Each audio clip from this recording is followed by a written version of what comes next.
Agora sim, abram comigo suas Bíblias em 1 Coríntios, capítulo 11, verso 1.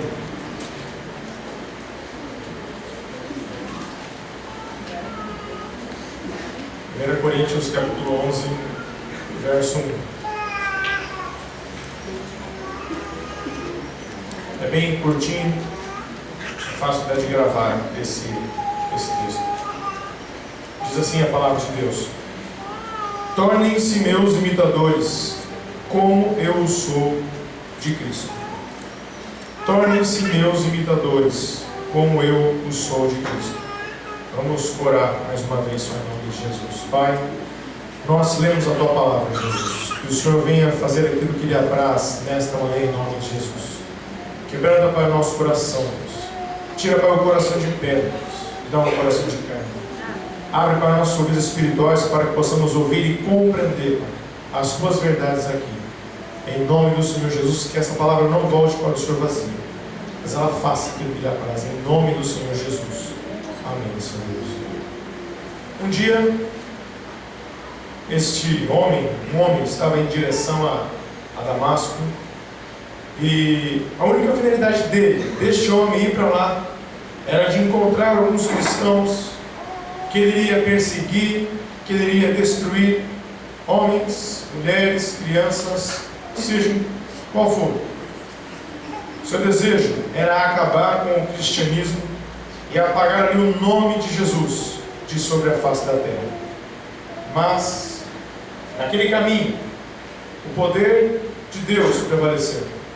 Este homem, este assassino cruel, foi salvo naquele dia. E agora torna-se uma poderosa voz para anunciar Cristo ao redor do mundo. Que grande homem foi este apóstolo Paulo. O seu testemunho do poder de Deus para salvar é encontrado em 1 Timóteo 1,15. Olha o que ele diz lá: fiel é esta palavra e digna de toda aceitação, que Cristo Jesus veio ao mundo para salvar os pecadores, dos quais eu sou o principal. A mudança que Paulo teve naquele caminho nos interessa muito nesta manhã. Essa mudança teve um caráter triplo. Houve uma mudança de coração produzida pela fé. Paulo tinha certeza que ele fazia estava certo, assassinar os cristãos. Houve uma mudança de vida. Ele se arrependeu, ele entendeu que aquilo não era correto. Ele parou de fazer aquilo. Uma mudança então de estado. Logo que ele entendeu que ele ficou cego, foi para aquela cidade, ele foi batizado. A mudança resultou então em uma nova vida. E a partir daí, ele dizia assim: olha, você quer conhecer Jesus? Aquele a que eu perseguia. Quer ver como Jesus é? Olha para a minha vida. Vou mostrar a você como Jesus vive. Vou mostrar a você como é viver Jesus. E eu quero então que você fique com essa pergunta, que é tema da mensagem nesta manhã. O mundo também pode ver Jesus em sua vida? Quando olha para você, isso é o que o apóstolo Paulo disse: sede meus imitadores, como eu também sou de Cristo Jesus. Você acha comigo que tem que ter muita coragem para recomendar-se a si mesmo? Paulo estava recomendando os seus leitores a olharem para a sua vida, a ver de fato quem ele é, e com muita autoridade ele estava dizendo que a sua vida era um reflexo de Cristo. Ele estava dizendo: o mundo sim pode ver Jesus em minha vida. Mas e quanto a nós? E quanto a mim, quanto a você, o mundo pode ver Jesus na minha vida e em sua vida? Em Mateus capítulo 16, verso 13 a 16, chegando Jesus à região de Cesareia de Filipe, ele interrogou os seus discípulos: quem os homens dizem ser o Filho do Homem? Uns disseram: diz que você é Elias, diz que você é João Batista, diz que você é Jeremias, ou um dos profetas. Tá, mas e vocês? O que vocês acham de mim? Tu és o Cristo, tu és o Filho do Deus vivo. Este texto marca o momento em que a igreja foi fundada. Mas a pergunta interessante nesta manhã é: o que os homens pensavam a respeito de Jesus? As respostas que eles deram foram as mais diversas possíveis. Porém, Aliás, disseram Jeremias, João Batista, Elias, foram as mais equivocadas possíveis. Jesus foi comparado aos maiores profetas de Israel. Todos erraram sobre ele, mas olha a comparação que fizeram com Jesus, os maiores profetas de Israel. Então eu pergunto, se essa pergunta tivesse sido feita ao nosso respeito, qual seria a resposta? Se você perguntasse assim: ei, o que as pessoas dizem de mim por aí? Eu separei algumas delas, para que você entenda o que as pessoas dizem, talvez, de nós por aí. O que você acha de mim? Eu acho que você é um crente agente secreto. Ninguém sabe que você é crente, nem você mesmo. Você se disfarça tão bem, ninguém sabe que você é assim. Puxa! Mas o que as pessoas dizem ao meu respeito? Dizem que você é um crente carrinho de mão. Você é assim. Alguém tem sempre que empurrar você para a igreja. Crente carrinho de mão. É o que as pessoas pensam a seu respeito. Desse jeito. Ou outras. O que as pessoas pensam a meu respeito? Pensam de mim, pensam que você é um crente escoteiro. Você só vai em acampamento. Quem vê você, vai em acampamento. Vai estar lá o crente escoteiro. O que as pessoas dizem a meu respeito? Dizem que você é um crente Kodak. Só vive de revelação. Tem revelação lá, você está lá. Se não está, você não vai estar. O que Deus revela para mim hoje? O que Deus fala comigo hoje? Deus vai revelar e vai... Crente Kodak. O que as pessoas dizem a seu respeito? Se você perguntasse isso. Tem também, eu acho que você é um crente rocambole. Por quê? Só está cheio de roubo. Vive enrolado. Meu Deus do céu, só roubo na sua vida. O que as pessoas dizem a meu respeito? Acham que você é o crente 190. Só busca a Deus em situação de emergência. Só um perigo. Está lá o cara firme, fiel. O que as pessoas dizem a seu respeito, se você perguntar? Eu sou o crente, eu acho que você é o crente Walt Disney. A sua fé é uma fantasia só. Não tem nada a ver. Puxa, olha qual tipo de crente que as pessoas encontram por aí. Tem também o crente flashback. O que as pessoas dizem ao seu respeito? Dizem que você é um crente flashback. Só vive de passado. Incrível. Foi. Já era. Todo tempo traz o passado à tona. É incrível. Cliente. Flashback. Isso aqui é diferente. Tem também o crente mãe do Kiko, do programa do Chaves, que não se mistura com a jantar. Não aparece no lugar nenhum, que não troca uma ideia com você. Tem também o crente piolho, só anda pela cabeça dos outros. Incrível. Nada que a palavra fala, não. Só o que o outro falar é o que ele vai ouvir. Tem também o crente jacaré, tem uma boquinha incrível. O mundo pode ver Jesus em sua vida? Se essa pergunta fosse feita a você, o mundo vê sobre Jesus, ou veria qualquer um desses aqui que foi dito. Em Atos capítulo 3, versos de 1 a 10, Pedro e João estavam subindo ali ao templo, a hora da oração, às 3 horas da tarde. Aqui já existe um traço na semelhança de Cristo. Eles estavam indo ao templo para orar. Eles acreditavam na eficácia da oração. Nós cremos. Você crê que orar resolve? Que orar muda uma situação? E se você crê nisso, quanto tempo você dedica por dia na oração? Conta-se uma historinha bem interessante sobre isso. Duas esposas estavam sentadas, uma ao lado da outra, cada uma remendando a calça rasgada do seu marido. E uma delas falou assim para a amiga dela: pobre do meu Sebastião, ele está desencorajado do seu trabalho. Já alguns dias atrás ele falou até em querer se matar, quer desistir da vida porque é muito sofrimento. Ele quer acabar com a vida dele porque o sofrimento vai acabar também. Ele quer ir embora o quanto antes deste mundo aqui. Estou com dó dele. Parece que nada mais para ele dá certo. Parece que está tudo errado na vida do Sebastião. A outra respondeu: olha, eu lamento muito por vocês, mas graças a Deus o meu marido tem dito exatamente o contrário dessas coisas. Ele tem dito que dia a dia ele sente mais a presença de Deus, e dia a dia mais ele tem intimidade com Ele, como nunca experimentou antes na vida. aquele silêncio morno tomou conta daquela sala. E não trocaram mais nenhuma palavra e continuaram fazendo os remendos. Uma delas estava remendando os joelhos da calça do marido dela. A outra estava remendando a parte de trás. Aí você entende por que não estava tão mal assim. Deus estava bem. Quanto tempo você gasta orando todos os dias pela sua vida, para que as coisas mudem, para que melhorem as coisas? Volte aqui ao texto. Quando Pedro e João estavam entrando no templo, eles se deparam então com um coxo à porta. O homem estava ali pedindo esmolas. E olha a palavra de Pedro. Aquele mesmo Pedro que havia negado a Jesus antes. O mesmo Pedro que dizendo que não o conhecia, que não se parecia com ele, que ela estava enganada. Olha o que ele diz: eu não tenho prata, eu não tenho ouro, mas o que eu tenho. Agora, ele tinha alguma coisa para oferecer para aquele coxo. Ele tinha alguma coisa para dar. Você sabia que ninguém pode dar o que não tem? Ninguém consegue dar aquilo que não tem. Mas ele tinha alguma coisa.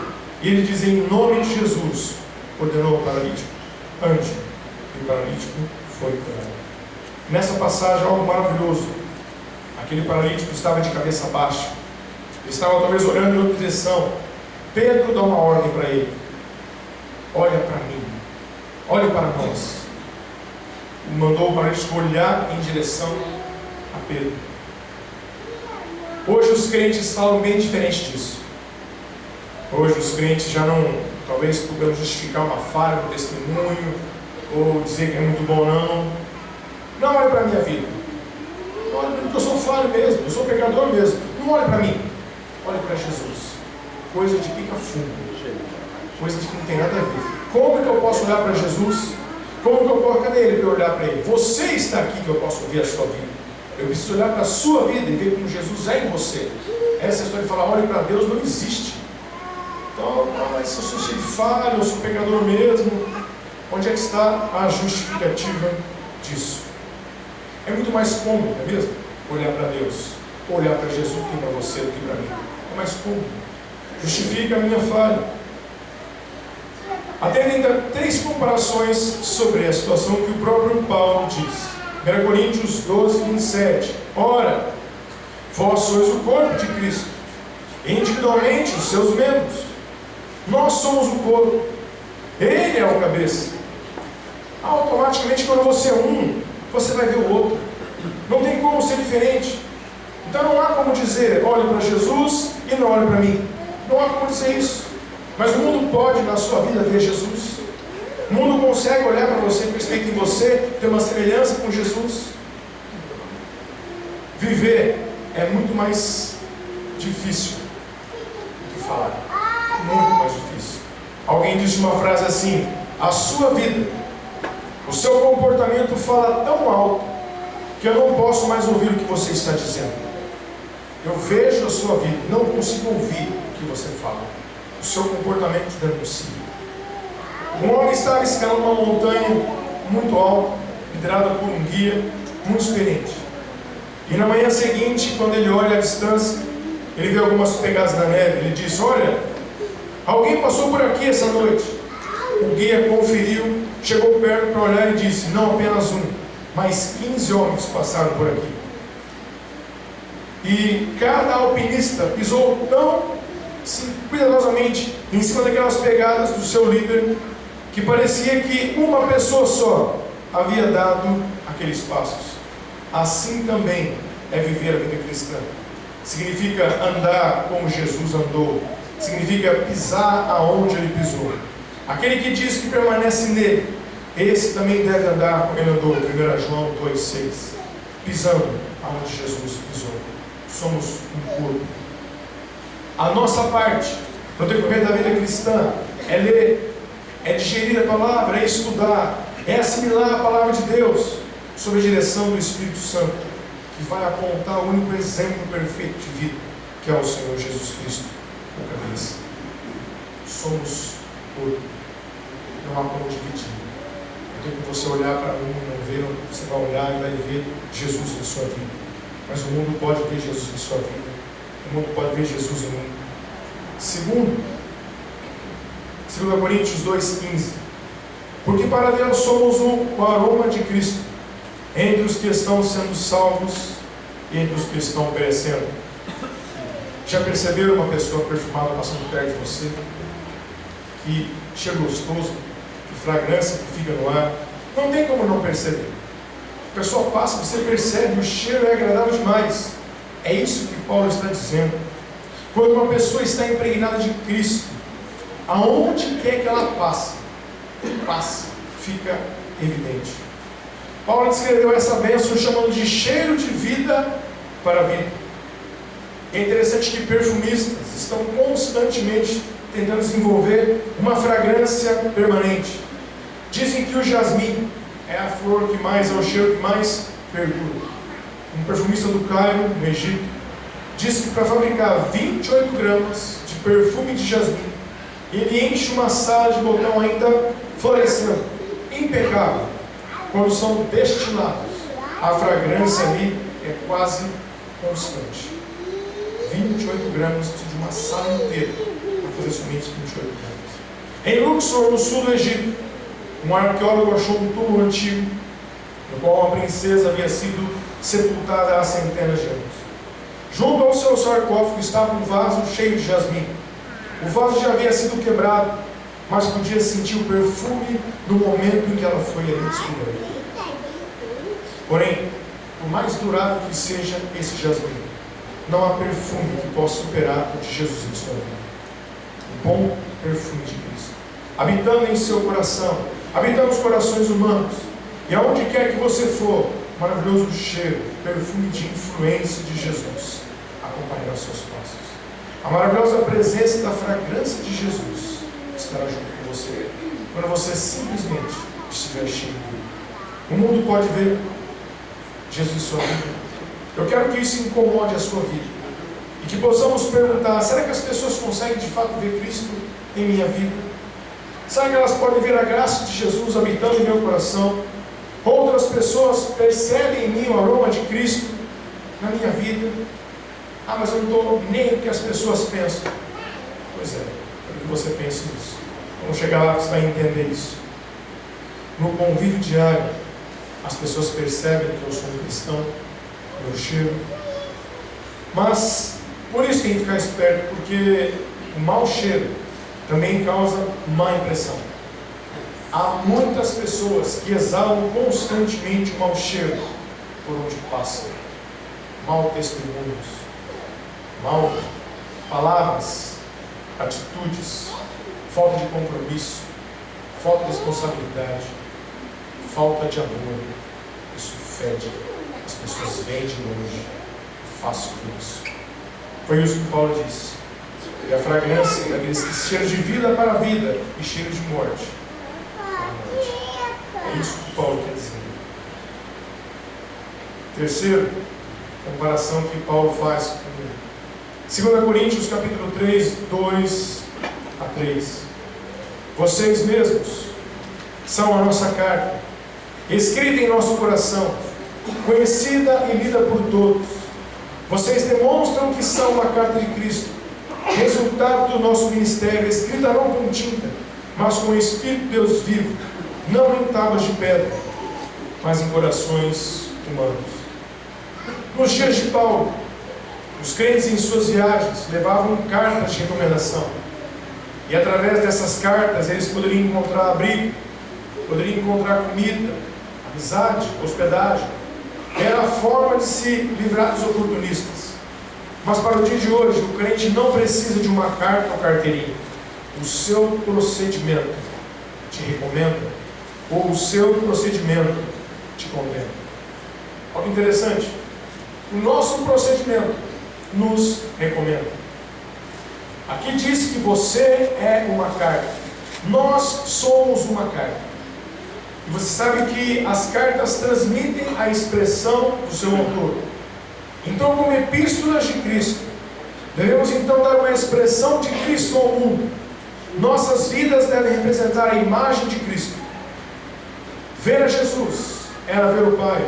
João 14, 9. Foi Jesus quem disse isso. Quem vê a mim, vê o Pai. Deste mesmo modo, Ver um cristão verdadeiro é ver ali Cristo. Então, chegue aí.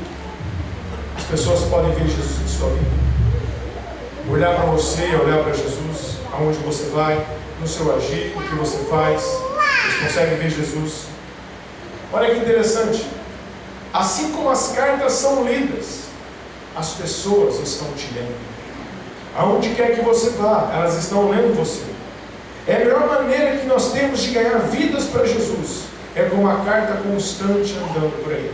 Quero ser como você é. Ou, quantas pessoas você já afastou de Jesus com uma carta, com o seu procedimento? Ser cristão é isso? Ou fora? Quero ficar longe de você. Você não parece em nada com Jesus. O seu procedimento. O Jesus parece que você prega, parece ser legal, mas quando você vive ele, é horrível. Estou fora. E por isso a gente deve ficar atento. Porque nós somos essa carta. E você sabe comigo que há vários tipos de carta. Tem cartas de amor, cartas de exortação, cartas de explicação, cartas de apresentação. Mas tem algumas cartas que não têm conteúdo e não tem muito sentido. Existem cartas que não têm sentido e conteúdo algum. Só para ilustrar uma situação dessa, um doido, um loucão, estava no hospício e ele estava ali escrevendo uma carta.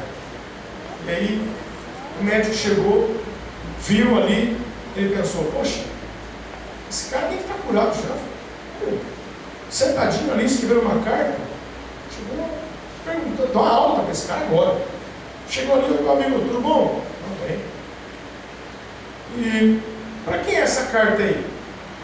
É para mim mesmo, doutor. Porque eu nunca recebo carta de ninguém. Ah, é? E o que está escrito nela?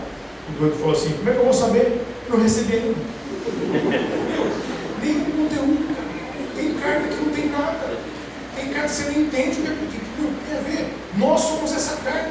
Tem carta que não tem conteúdo algum. Mas na sua carta de vida, as pessoas podem ver Cristo ali. Na sua carta contém Cristo. Você leva a vida abundante, vida plena. Você exerce influência quando as pessoas veem você. Puxa, a sua vida fez eu perceber que isso estava errado. Levamos influência para as pessoas. Agora, algumas cartas também elas têm manchadas. Ela já está suja.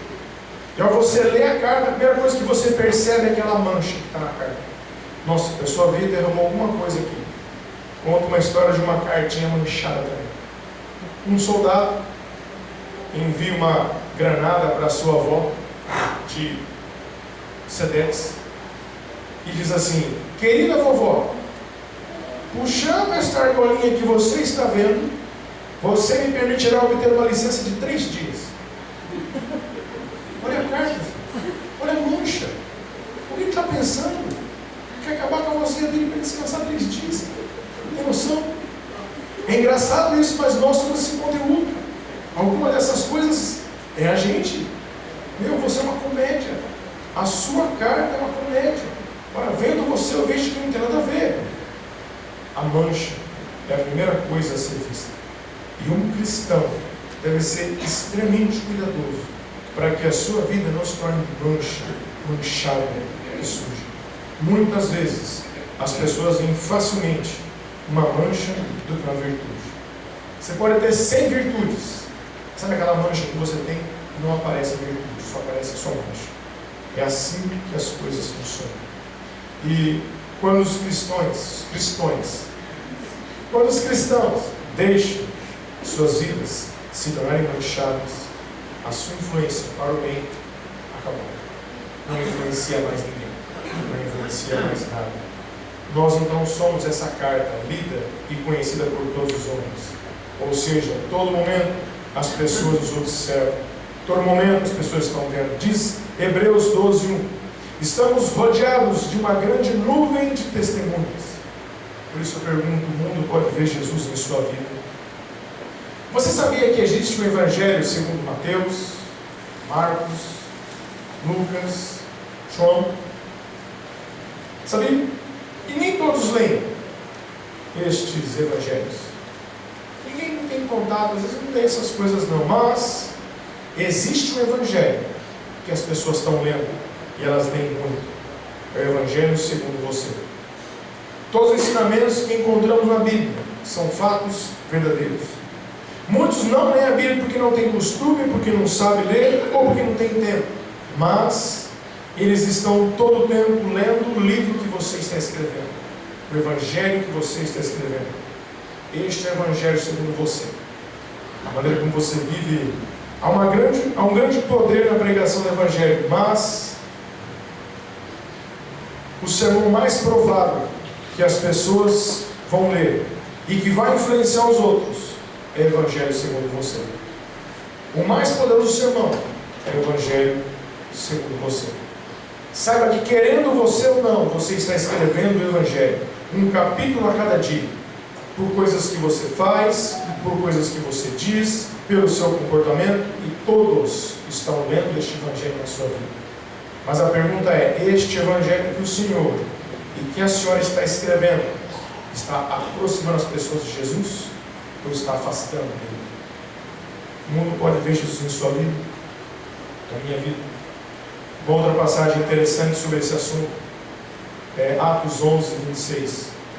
Durante o ano inteiro, reuniram-se naquela igreja e ensinaram muita gente. E em Antioquia, os discípulos, pela primeira vez, foram chamados cristãos. O termo, então, cristão, foi dito pelas pessoas ímpias à sua volta. Eles olhavam e diziam assim: nossa, essas pessoas todas, cara, elas se parecem muito com Jesus. Elas falam como ela, elas se comportam como ele, elas vivem como Jesus viveu. São todos cristãos. Interessante. A sociedade olhou e viu a semelhança de Cristo na vida deles. O que será que Londrina pensa a nosso respeito? O que será que o seu bairro pensa a seu respeito? Eles podem ver Jesus em minha vida, em sua vida. Essa história faz lembrar da experiência do Sadhu Sandersin, o apóstolo dos pés sangrentos. Uma vez ele bateu a porta de uma casa, uma senhora foi atender e ficou impactada. Ela voltou, correu para dentro, avisou o patrão que tinha um homem chamando. O patrão perguntou quem era. Ela disse: eu não sei quem ele é, mas eu sei que ele se parece muito com Jesus. Ele é muito parecido com Jesus. O mundo pode ver Jesus em sua vida. Paulo disse isso: sejam meus imitadores como eu também sou de Cristo. Sabia que imitar é um princípio bíblico? Sabe o que é interessante? Tanto o crente hoje, imitando o mundo, se amoldando aos valores do mundo, os valores se perdendo, valores de família, valor moral, o homem copiando muita coisa à sua volta, a mente cauterizada pelo pecado. Os ímpios são assim, eles copiam o mundo que não conhece nada melhor. Os cristãos não, somos diferentes. A nossa mente tem que estar focada nas coisas do alto, imitar a Jesus na sua humilhação, imitar Jesus no seu exemplo, imitar Jesus nos seus objetivos. O mundo pode ver Jesus em sua vida. Eu quero aqui concluir. O que será que Deus espera da minha vida e espera de você? Primeiro, Ele espera que você faça diferença neste mundo. Precisamos fazer diferença. Jesus mostrou essa necessidade aos seus discípulos no Sermão do Monte. Mateus capítulo 5, de 13 a 14, ele diz: vós sois o sal da terra, vocês são a luz do mundo. Dois elementos que causam mais impacto: o sal e a luz. O sal dá sabor às coisas. Não precisa de muito não, basta uma pitadinha só, já está maravilhoso. O sal evita que o alimento se apodreça. Ele conserva o alimento. A luz, ele afugenta as trevas, põe as trevas para correr onde chega. Onde a luz chega, as trevas têm para ter retirado. É justamente onde as trevas estão presentes que a luz se faz necessária. Mas, puxa vida, quantas vezes nos sentimos frustrados, desanimados, ao ver que a nossa presença não traz brilho algum no ambiente que nós vivemos. Não faz diferença nenhuma. Estamos tão apagados que não conseguimos motivar nem a nós mesmos, quem dirá outras pessoas. A luz do Evangelho se apaga. Mas como diz o manual de instrução para a vida espiritual, a Palavra de Deus, Bíblia Sagrada, nós, os filhos de Deus, se pretendemos que a nossa luz brilhe neste mundo espiritualmente apagado e escuro, É necessário se preparar durante algum tempo junto à luz. Nós não temos luz própria, só refletimos a glória de Jesus. Se você não passar tempo com Jesus, não há o que fazer. Você não vai ter nem coragem, nem motivação para você mesmo. Não há como fazer isso. Foi o próprio Jesus quem disse: eu sou a luz do mundo. Quem me segue de modo algum andará em trevas, mas terá a luz da vida. João 8:12. Viva Jesus e deixe que a sua luz brilhe. Deixe que a sua luz brilhe em você. Olha como Jesus conclui esta parte do Sermão do Monte. Mateus 5,16. Assim resplandeça a vossa luz diante dos homens, para que vejam as vossas boas obras e glorifiquem a vosso Pai que está no céu. O mundo pode ver Jesus em sua vida. Ele consegue olhar para você e perceber que há uma semelhança incrível de você com o Senhor Jesus. Nós então precisamos influenciar e não sermos influenciados. Paulo deu essa recomendação aos crentes de Roma. Romanos 12:2, ele diz: não vos conformeis com este mundo. O que é conformar? É a palavra tipos, tipografia, molde. Paulo diz isso. Nos alerta contra o perigo de nos tornarmos a forma do mundo. Ao invés de influenciar, sermos influenciados. O príncipe deste mundo tem ditado as regras. Você segue qual delas? A da Bíblia ou o dom deste mundo? E quando assumo a forma do mundo, a imagem de Cristo não é mais vista em mim. Ela se apaga. Mas o mundo pode ver Jesus em minha vida. O mundo pode ver Jesus em você. Importa que ele cresça e você diminua. Importa que ele apareça e que você fique constrangido. O mundo pode ver na sua vida Jesus. Terceiro e último, para que tudo isso aconteça, nós precisamos praticar a palavra. Tiago disse isso, deixou uma série de advertências. Tiago 1:22. Olha, sejam cumpridores da palavra e não somente ouvintes. Pratiquem o que vocês estão ouvindo. Coloquem em prática. Muitas pessoas só se limitam a ouvir a palavra de Deus e não resolvem nada. É um bom começo, mas não resolve nada somente ouvir e não colocar em prática. Por isso, a recomendação bíblica é: ouça a palavra e pratique. Colocar em prática.